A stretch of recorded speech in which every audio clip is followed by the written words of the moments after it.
Cheers on the streets of Watertown. One of the men accused in the bombing at the Boston Marathon is dead. The other suspect under arrest this morning. Credit going to every man and woman in uniform, starting with this officer, Sean Collier, shot and killed on the MIT campus in a chain of events that would lead the bombers to their capture.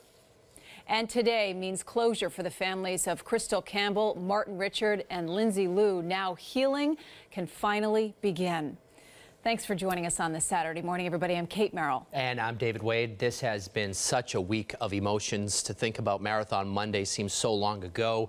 That was a morning that came with such goodwill that usually comes with a marathon. And of course, that afternoon, everything changed to fear with those two explosions on Boylston, and then sadness as we started to learn about the victims, the people who were killed and the people who were injured. And the second round of fear came when the suspects shot at police and the city and the suburbs went on lockdown. Then to sadness with the death of MIT police officer Sean Collier. Now this morning, relief. Our live team coverage begins this morning with Ken McLeod. He is in Watertown, behind the home where Tsarnaev was captured. Ken? Well, guys, you can see now many hours after the apprehension, well, we're going to have a live truck pass right in front of us here, but there is still a substantial police presence. Obviously nothing like yesterday. You're going to look back this way. You'll see the houses lit up on Franklin Street. The house where Tsarnaev was captured is that one on the left that you see partially obscured. Police are still working that as a crime scene, obviously. And as we pan around here first, I want to give you a little background on how we got here. Just hours after the two brothers' pictures were released on a Thursday night, it is believed that they killed that MIT police officer. They then carjacked a car, and during that episode, apparently told the driver they were indeed the Marathon bombers. They let that driver out unhurt.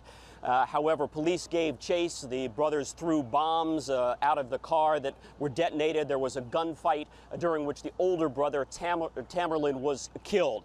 The younger brother took off in that car, bailed out in Watertown. That prompted a huge lockdown in a neighborhood near here yesterday. Police going door to door all day trying to see where he might have sought refuge. Finally, yesterday evening, police called that off. And then just a couple hours later, this. There were He walked outside and he saw blood on a boat in the backyard. He then opened a tarp on the top of the boat and he looked in and saw a man covered with blood. He retreated and called us. We set up a perimeter around that boat, and over the course of the next hour or so, we exchanged gunfire with the suspect who was inside the boat. And ultimately, the hostage rescue team of the FBI made an entry into the boat and removed the suspect who was still alive in the boat.